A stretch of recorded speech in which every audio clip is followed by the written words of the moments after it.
Every summer, tennis stars from around the world come right here in New York City to compete at the US Open. But today, LinkedIn News is focused on some of the stars of tournaments past and what they're achieving off the court. Those stars include Ashleigh Barty, who began the year by winning the Australian Open and was the top-ranked player before shocking the sports world when she retired at just age 25. Then there's CeCe Bellis. Years ago, she became one of the youngest players ever to win a match here at the US Open, but earlier this year, she also retired after a long battle with injuries. We're going to catch up with both of them and unveil some exclusive LinkedIn data that shows exactly where athletes land after retirement. We have all that coming up and more on this special edition of Next Play Live. Hello and welcome to LinkedIn Studio at the Empire State Building. I'm your host, Joe Millord. By far the biggest story of the US Open has been Serena Williams' last appearance on the competitive stage. And in many ways, Serena's curtain call embodies a common perception about the retiring athlete. After 2 decades of dominance, earning hundreds of millions along the way, she received a long, well-deserved applause on her way off the stage. But the key word I use there is perception. The reality is most athletes retire at a much younger age with much less fame, fortune, and flowers. For example, research finds that the average careers of players in the US 4 major sports leagues all last under 6 years. Meanwhile, the average careers of female tennis players who can start playing as early as 14 years old last about 15 years. And the average career of a WNBA player also lasts under 6 years. A seminal 2009 report from Sports Illustrated found that 60% of NBA players are broke within 5 years of retirement, and that 78% of NFL players go broke or are under financial stress within only 2 years of leaving the field. All of these facts, the relative lack of longevity in sports and the risk of financial vulnerability, makes the search of a next play all the more important for these athletes. So it's no shock that over the past few years, we're seeing an increase in the visibility of athletes who are active in different walks of life. Now, when they step off the court, it's become more common to see them running businesses, investing in companies, and taking up new career paths. In today's show, we'll be breaking down exclusive LinkedIn data that shows exactly where these career paths lead. For example, LinkedIn's analysis found that one of the top industries attracting athletes after retirement is real estate, and we've seen notable examples. One of those examples is Alex Rodriguez, who earlier this year appeared on Next Play to share how he created a real estate firm that now owns hundreds of millions of dollars worth of assets. Another top industry for athletes post-retirement is education, which attracted former NBA player Jalen Rose. Along with working at ESPN, Rose is also the co-founder of a charter school in his native Detroit. There's also a large portion of athletes who become business owners, like Olympic medalist Ibtihaj Muhammad, who created a clothing line for modest fashion, and motorsports icon Danica Patrick, who owns multiple wine brands, among other businesses. Still, stepping away from sports and leaving a lifelong passion behind isn't easy. It's an act that often requires athletes redefine who they are.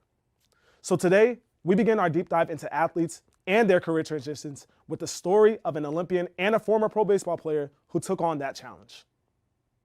Andrew Luck, Ashleigh Barty, and Brandon Roy have one thing in common. They're all star athletes who retired before 30. And just like them, every year, dozens of pro athletes make the difficult decision to leave the game and pursue their next play away from sports. For many, that comes with an emotional toll. Oh, my friends, thank you. But what you learn in sports doesn't just stay in that realm. That's what athletes that have now successfully transitioned into the corporate world say. The reason that I got into being a financial analyst is when I was realizing that I was going to retire, I was scared.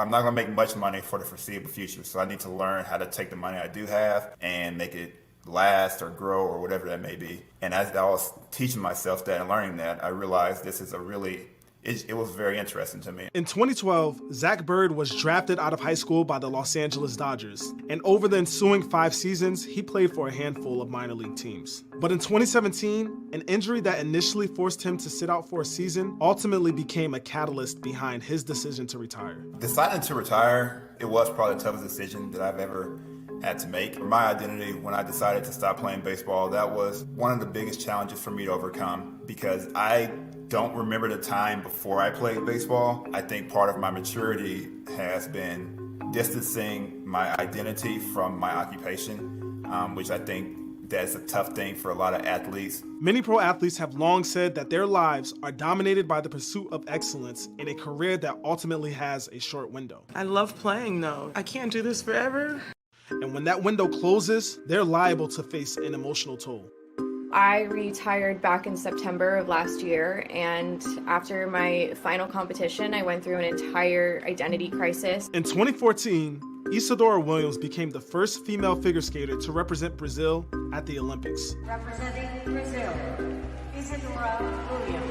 And 4 years later, she made it to the Olympic Games again. But last fall, Isadora fell short of qualifying for a third straight Olympic appearance. And shortly after, she announced retirement at age 25. To be so young and to feel like you worked your entire life to accomplish one goal and it's over it's very hard to find the motivation to pursue other things. But by the time the Winter Olympics came around earlier this year, Isadora had, in fact, completed a successful pursuit of a career transition. In February, she joined a SaaS firm in New York to work in sales, the top-ranked career path for transitioning athletes, according to LinkedIn data. And when she began that new career, she took some skills with her from her previous journey. I think there are a lot of comparable aspects from sports to sales. Figure skating really helped me with coachability. I think that I'm able to take criticism well based on being coached for over 20 years. There's a lot of competition and, work ethic produces results and there's no ceiling on that, just like there isn't in athletics. I think that the biggest lesson I learned from sports that I take into my current personal and professional life is that if you want to actually be excellent at something or be one of the best at something, you're really going to have to compete. While their next play's journey seemed daunting at first, both Zach and Isadora have managed to score big outside of sports. Something I learned in this past year after retiring is that I'm definitely adaptable, more adaptable than I thought. I was able to learn a lot of things very quickly and make a transition very quickly, and I'm really proud of myself for that. No matter how much I miss skating, that will always be a part of me. When I was an athlete, I was really goal-oriented. I said, hey, I want to get to the major leagues. I want to play 10 years. I want to be a Hall of Famer. I want to make an all-star team. And I think as I've kind of grown up, I've become more of a process-oriented person in the sense that I kind of want to have a good day every day. In just a bit, you'll hear more from athletes who transition to careers away from sports, including Olympic medalist and former top 10 tennis player Mario Ančić, who's live in the studio with us today. So if you have questions for him, drop them in the comments. And thank you to Amit in India, Diana in New York, and Gloria in California, as well as everyone else watching from around the world. It's not long ago that CC Bellis seemed destined to compete at the US Open for years to come. But instead of playing this summer here in New York City, where she saw her first big moment in tennis, she's already a year deep into a pursuit of a completely different career, this time in venture capital. In an interview with LinkedIn News' Devin Banerjee, she tells the story of what led to that unlikely pivot. Nearly a decade ago, CC Bellis rose to prominence as a tennis prodigy. In 2014, at just 15 years old, she became one of the youngest players ever to win a match at the US Open. And in 2017, she was named the Women's Tennis Association's Newcomer of the Year. Oh, this is one to take your breath away.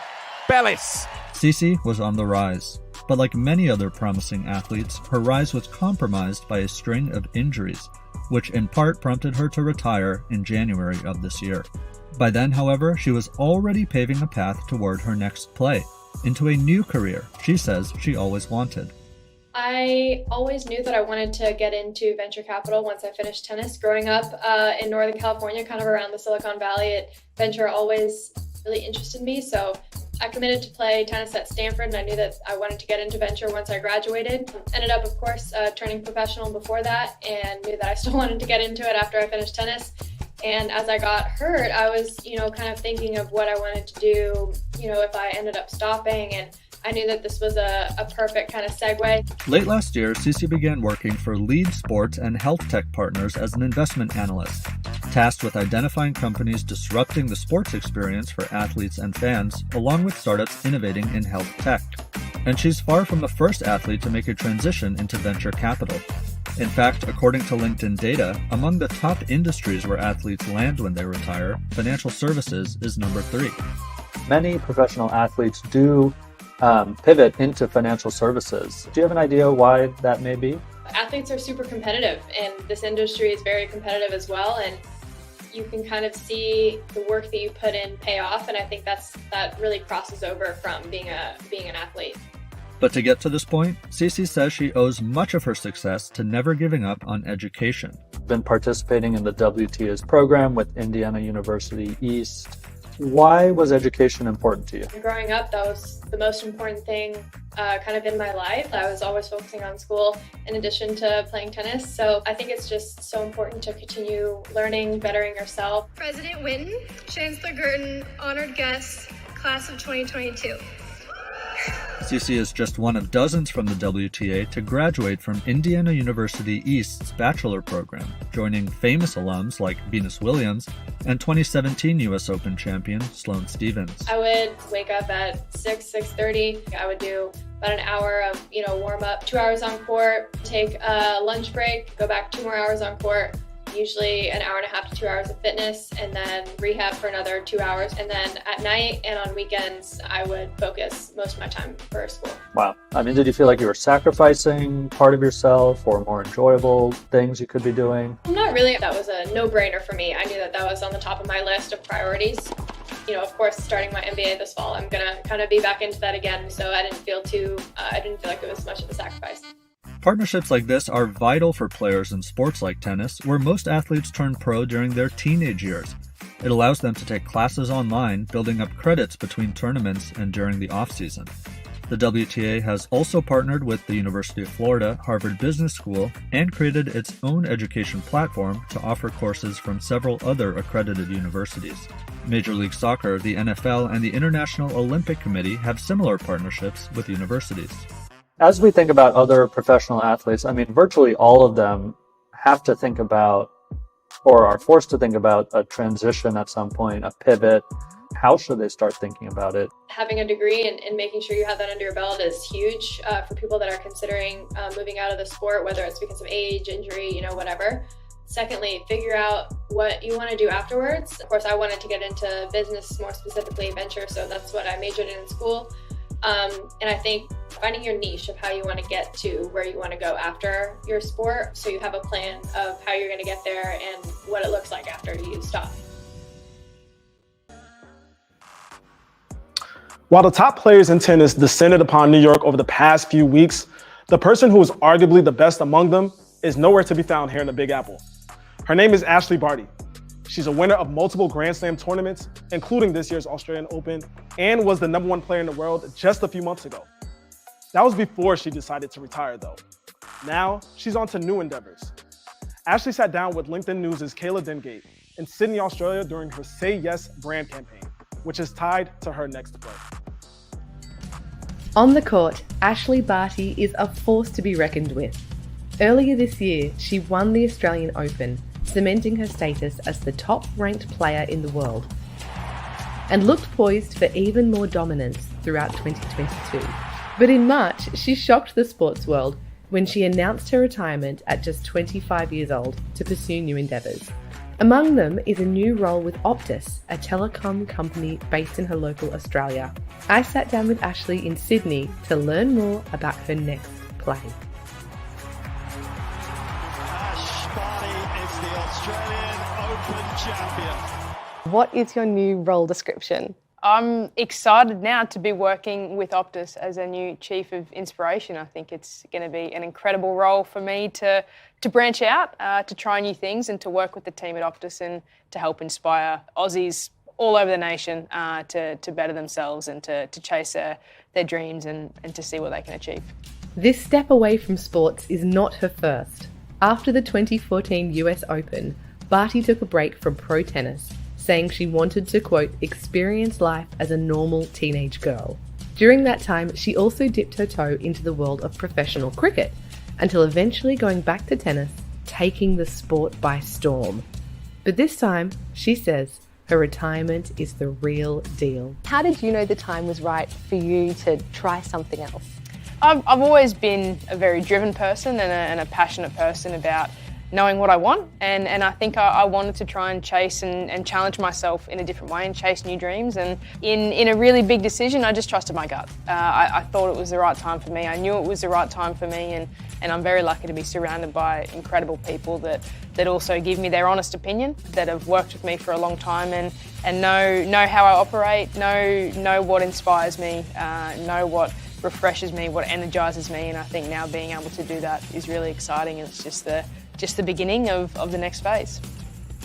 And what are some of the skills that you used day after day as a professional sports person that you know is still going to come in really handy in this new job? I was working in a team when I played tennis, but I think now being able to work with a new team in Optus, the skills transfer over from work ethic to enjoyment, to leadership skills, to being vulnerable, to having trust in each other. In an athlete's time as a pro, and even before, they grow a set of soft and hard skills that can easily translate into their second act. According to exclusive LinkedIn data, these are the top skills players bring with them when they hang up their jersey and enter the business world.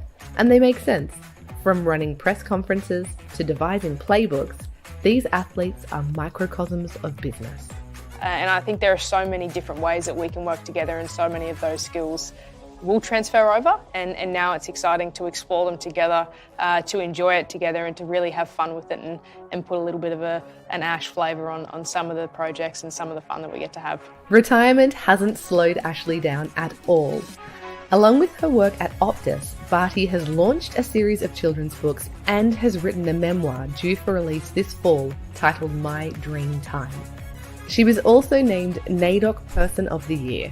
It's an honour given by the National Aborigines and Islanders Day Observance Committee annually to a person of Indigenous descent in recognition of their contributions to the community. Tell me about how your connection to country has really kind of helped to inspire you. I think as an Indigenous Australian, as a very proud Narragain woman, I'm proud of my heritage, and I think it's a unique way that connects me to the land, and it's a unique way that connects me to so many other Indigenous Aussies. Definitely, and it's so great to see those images of you out in country with so many kids, around being inspired. It's really wonderful. Those are the trips that light me up the most. I think when you can go to the communities and present or provide a bit of an opportunity for those kids, it's amazing to see how little you need to make such a big impact. And I think sometimes it's taken for granted, but it is really fulfilling going out there and enjoying those experiences with the kids. Definitely. Ash, thank you so much for joining me today. It has been wonderful, and I really look forward to seeing what you do as Optus Chief of Inspiration. I'm very excited. Thank you so much for having me.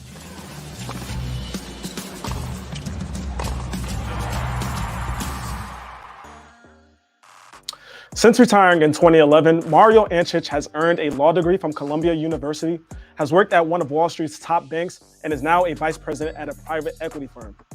It's a journey that's so unique that only the man himself can explain it. So today with us in studio, we have Mario Ančić. Thanks for joining us. I'm excited to be here.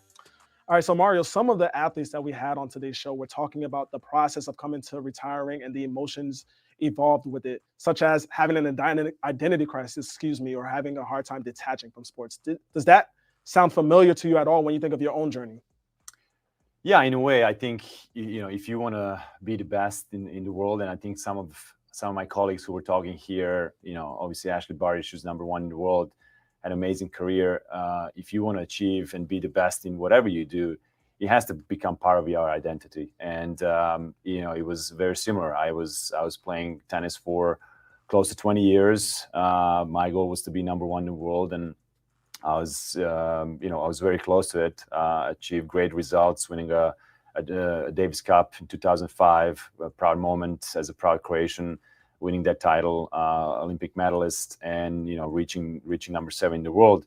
So obviously that was, you eat and breathe sports. But, at some point it has to end. Unfortunately for me, or fortunately, the worst thing for athletes is if you have to stop for reasons not with your decision. And that happened to me. I had to stop due to health reasons. So in a way, that process started much earlier than most of the athletes, especially what we're seeing now in tennis, when most of my colleagues are still at the US Open playing here in mid-30s. I had to stop when I was mid-20s. Yeah. So that was a difficult decision, because obviously when I was coming up on tour, I was 18. By 20, I had played semifinals of Wimbledon. So my trajectory was I'll be playing at least till mid-30s, Right. given what the other guys were doing, and I felt I have a really good chance. So when kind of the like I said, fortunate or unfortunate, now I think it was a fortunate thing, but at that time was very difficult to cope with a lot of stuff and to deal with not being able to play. Many big tournaments were passing by, Olympics were coming, and you cannot compete. And those are the things that you dream. And this is the thing what you put your mind, and you sacrifice a lot. You work hard, you train, because you want to be there. You want to compete. And unfortunately, for a few years, I was struggling with my health. I don't want to get into it. I think people who follow sport, who follow tennis, know everything that I went through. Although I spent more in hospitals for a couple of years than I was on course. So that was a difficult part. And then obviously coming to the terms that this is the end. And I read somewhere that athletes has to die twice, and that's really the case. You gotta make that tough decision to move on. Obviously you've mentioned things that I'm doing now, and I think we can talk about it later. But at the time when you're making that decision, you don't know what's going to happen. Right. You kind of have to reflect on the career, reflect on the things that you've achieved, but understand that life goes on. And whatever you're in mid-20s or later on, at some point that sports career is going to be finished, and you have to kind of start looking for new challenges, because that's for me a true essence of an athlete. You always have to look for goals, look for new achievements, and try to push yourself. Every day, try to be better. That's what I was told when I was growing up in Croatia by great coaches. That's what really is my day-to-day purpose, is try to find a way, if I can be better by inch. That's it.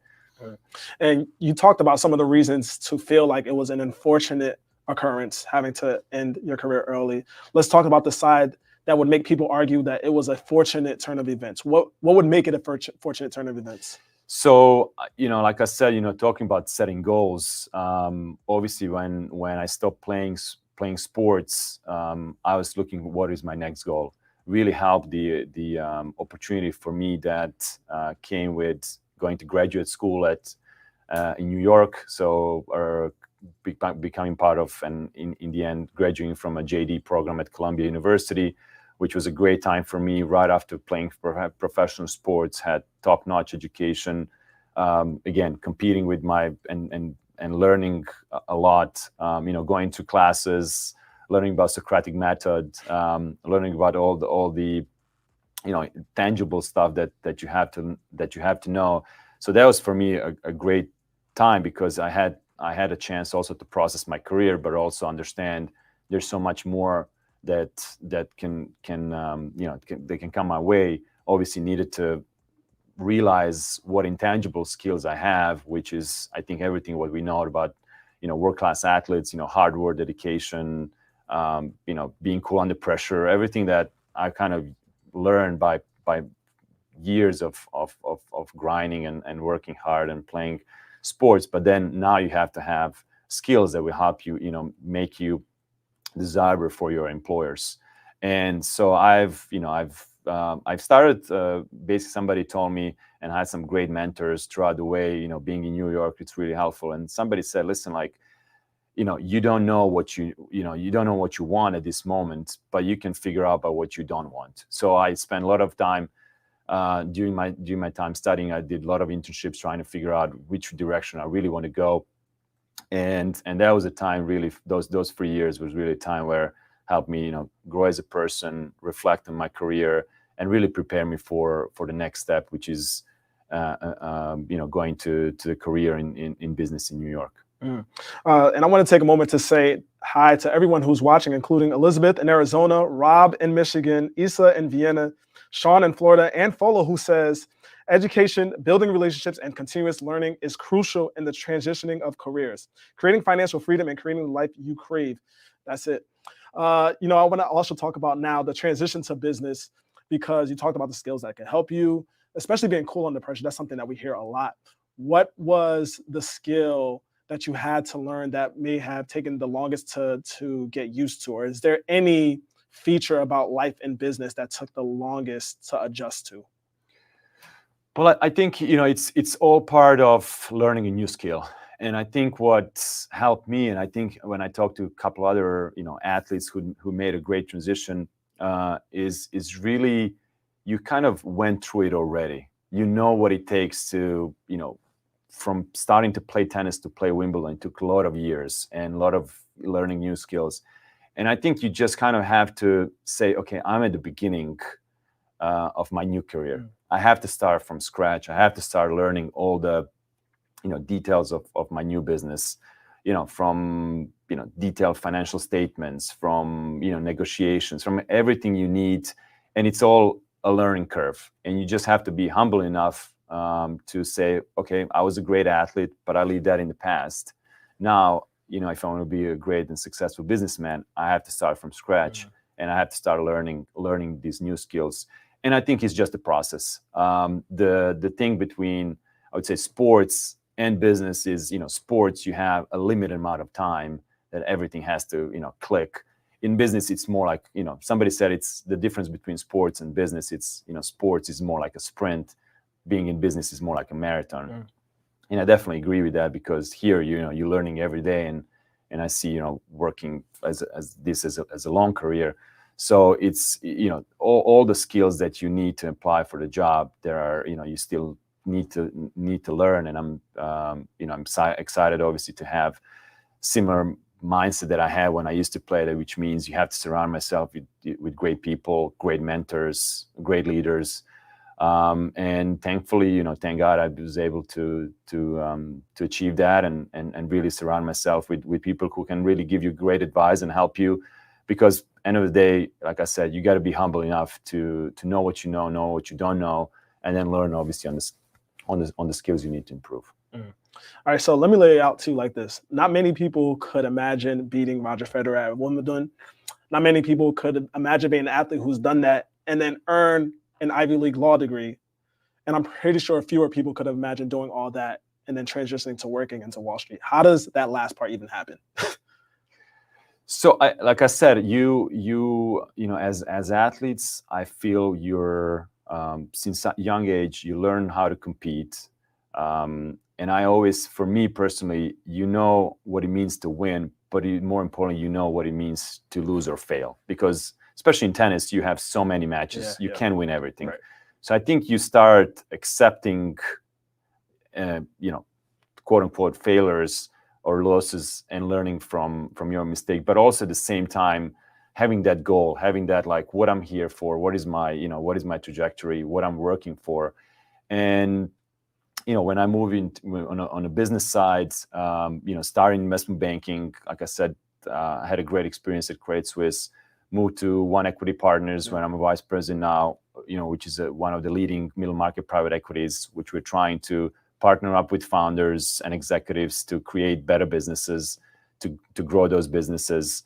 And, I'm very lucky that, one of the chairman of One Equity Partners is Dick Cashin, who is not only well known on Wall Street investing side, but he is also fellow Olympic athlete. One Equity Partners, we have, fellow Olympians. So from, understanding what it means to make that transition, it's a great environment. Also, it's a good culture where people are pushing you to be better.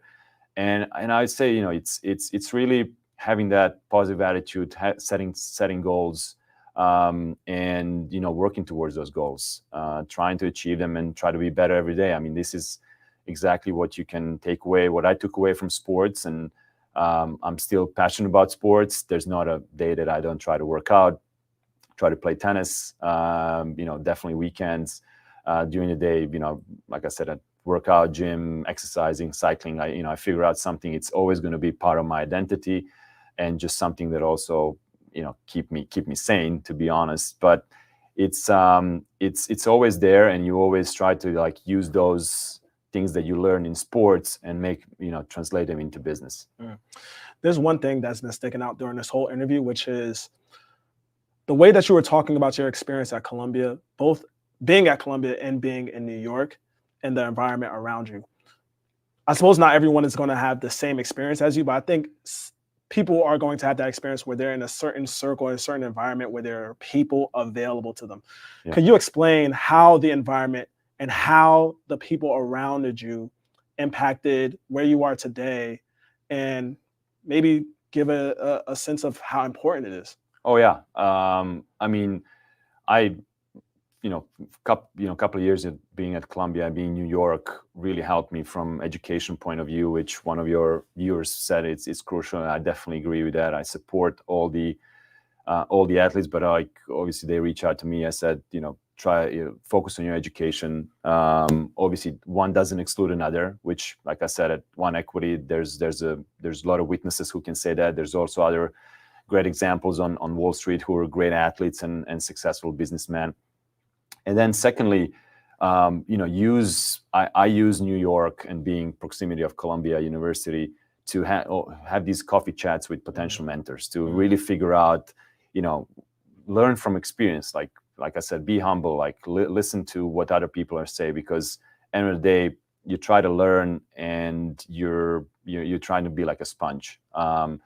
Go to those coffee chats, reach out to people. I mean, we're obviously on LinkedIn now. It's a great tool that I was reaching out to people who I was thinking could be that connected also sports with business, who I could learn from, and always stay in touch, build your network, and you never know which opportunity will come out. But you're definitely gonna, if, like I said, if you're in New York, but in any city, there's going to be people you can reach out and ask for help. Ask them which path did they take, how they can help you, and how what path do they see for you. And I think by having all these conversations, you will try to figure out also your path, and then you drive it, because end of the day you're the one who's making decision which way to go. But without great people that I was surrounded, whether it was in sports, whether it's in business, that opened door for me, I wouldn't be here, we wouldn't be talking. Mm-hmm. And I want to get to some of the questions now, and thank you to everyone who submitted them online. Hitesh asks, did you leverage any particular skill to get the opportunities that you've had in the finance industry? Like skills from, I think when you show up and when you start and talk to your employer, looking a little bit at your resume, you can assume somebody worked really hard. And I think everything what we talked before, dealing with pressure, yep, having those abilities. And I think, I would say it's understated what it means to me, what it means to show up every day and do your best. It's and do that every day. It's a really a tangible, strong skill that you'll see the results if you do that, if you're fair towards your work. And these are the things that I learned from my family, learned from sports, and I just try, put it back in business. But there's just a lot of those, we talked a little bit about them, skills in sports that you almost take for granted when you're playing sports, but then when you make transition, then I feel they're even more impactful, because like staying an extra hour, coming early, everything that makes you a successful athlete are the skills that can help you to make the transition, because it's not going to be easy. It's going to be a big shift, and people say, well, it's because end of the day, it's when I talk to doctors or whatever, I was like, well, imagine if you did this for 20 years and then somebody tells you go and play violin. It's going to be difficult, right, but you will learn everything that you'll use everything you learn to make successful of violin players. So I think it's a similar thing, in sports, you learn so many skills. And at the end of the day, it's not only skill, it's also like a healthy lifestyle, where, you take care of your body, you try to do the best you can, right, you surround yourself, you listen to your coaches, you do your best. And I think those are the skills, all of them. And, we just line up like 10, 15 of those that can help you, because end of the day, it's a people, it's a skill, it's a very similar to the experience that you have as an athlete. Well, Mario, thanks for joining us today. We're really glad to have you. We'll be looking out for what you do in the future. And also, thank you to everyone who joined today and submitted questions. Remember, you could catch more interviews like this by subscribing to our series, Next Play. And here's a preview of what you can expect. I think today athletes are smarter than they've ever been, ever. All of the companies that I have, they're all rooted in inspiring and opening people's minds up to other perspectives. I think we all agree if we can just help one person, that can make a major impact. It's just a beautiful thing when you're able to change somebody's perspective and have them, potentially reach their full potential. Every single day to this day is different for me. But when I think about a female athlete, we bring just as much value to sort of any organization. And we deserve to be in those rooms. We deserve to be at the tables. I know that to build generational wealth, you have to have an asset, right? And real estate was my number one focus when I first got into entrepreneurship. I wanted to start a school that put young people in position to compete with their suburban public school counterparts, to compete with their private school counterparts for the same class and opportunities in college and or business, as well as career path.